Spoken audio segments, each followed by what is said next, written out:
Hola, kami dari kelompok The Beetle kelas 9 ke SMP Regina Paci Surakarta akan memperkenalkan diri kami. Pertama, ada aku, koordinatornya Ayu. Kedua, ada Josephine. Ketiga, ada Rachel. Dan terakhir, ada Trifosa.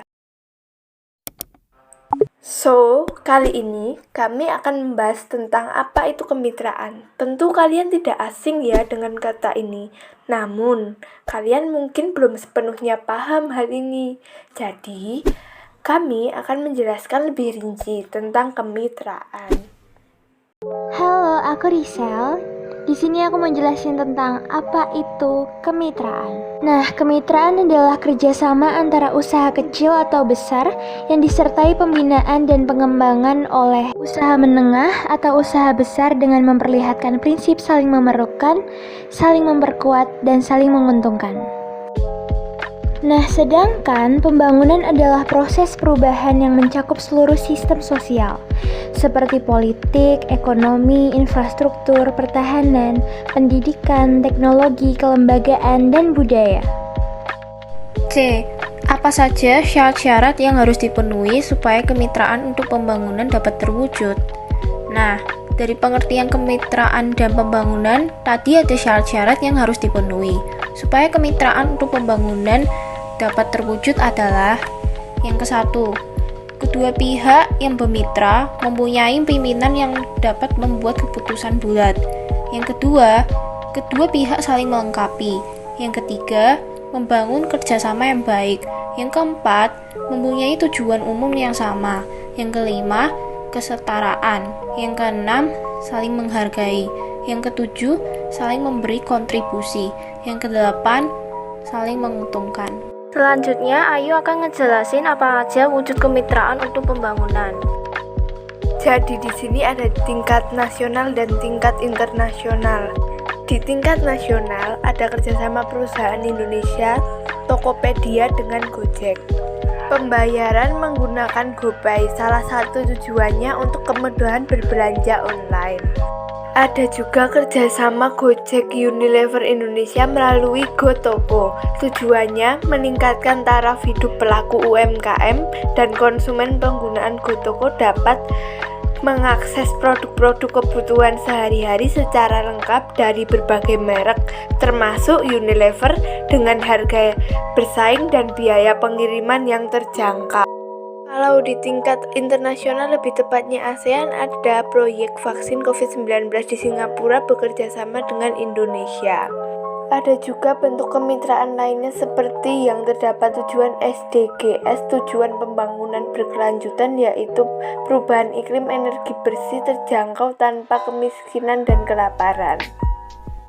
Kerjasama antar negara ASEAN dalam bidang olahraga dalam bentuk SEA Games, sehingga terjalin kerjasama sosial budaya di bidang olahraga. Dari kerjasama yang disampaikan Ayu, ada juga kendala dari masing-masing kerjasama itu. Mari kita bahas.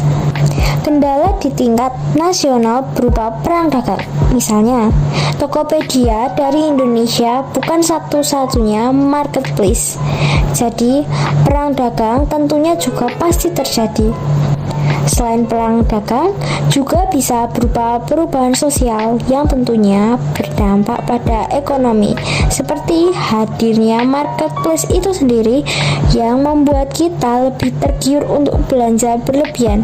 Selain itu, di balik tujuan SDGs atau TPB, tentunya juga ada kendalanya seperti tujuan pada perubahan iklim, tetapi masih ada saja dari kita yang boros energi, membuang sampah sembarangan, dan menyisakan makanan. Kendala dalam kerjasama antar negara yang sedang berinovasi juga bisa terjadi, yang mengakibatkan tidak semua masyarakat memiliki kapasitas untuk meningkatkan taraf hidupnya di tengah teknologi yang meningkat pesat. Bagaimana solusi untuk menyelesaikan kendala yang dihadapi? Setelah mengetahui kendalanya, aku bakalan kasih solusi dari kendala yang ada seperti Dari dampak hadirnya marketplace, solusinya dengan cara tetap hemat, berbelanja seperlunya saja dan tidak konsumtif. Selain itu, supaya produk Indonesia semakin unggul, lebih baik kita juga memilih produk dalam negeri. Selanjutnya, solusi bagi dampak pembangunan berkelanjutan yang merupakan kerjasama antar negara, yaitu tidak menyisakan limbah makanan, tidak menebang pohon sembarangan, dan sesekali kita tetap mencoba memakai kendaraan umum untuk mengurangi dampak perubahan iklim. Ini juga merupakan cara menanam kesadaran diri kita terhadap lingkungan. Atau kita juga bisa memanfaatkan panas matahari menggunakan panel surya untuk menghemat energi listrik.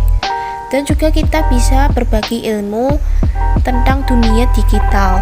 Hal ini bisa dimulai dari orang tua dan keluarga kita supaya dapat lebih mengetahui dunia digital seperti marketplace yang dapat membantu mereka memajukan atau mendirikan usaha rumahan.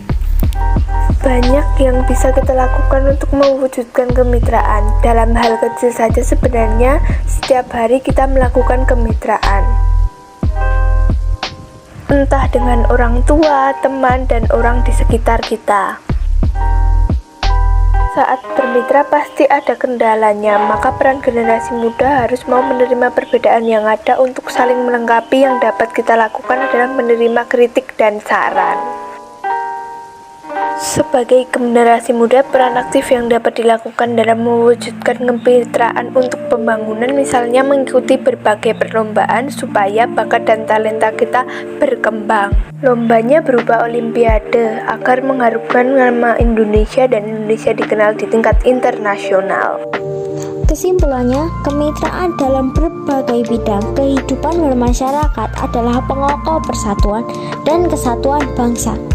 Karena kemitraan dalam berbagai bidang kehidupan di masyarakat akan menjadikan masyarakat bersatu, rukun, dan harmonis. Meskipun cara pandang dan pendapat berbeda-beda, namun tujuan yang dicapai sama.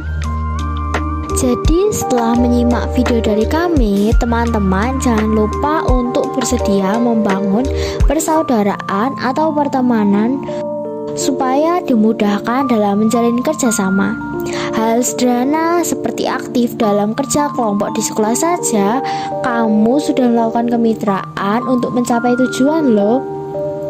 Marilah kita bersatu dan bekerja sama supaya kita dapat mewujudkan kemitraan untuk pembangunan bangsa ini di masa depan Indonesia yang lebih baik. Terima kasih sudah menyimak video kami. Jangan lupa tekan tombol like, subscribe, dan share sebanyak-banyaknya. See you next time.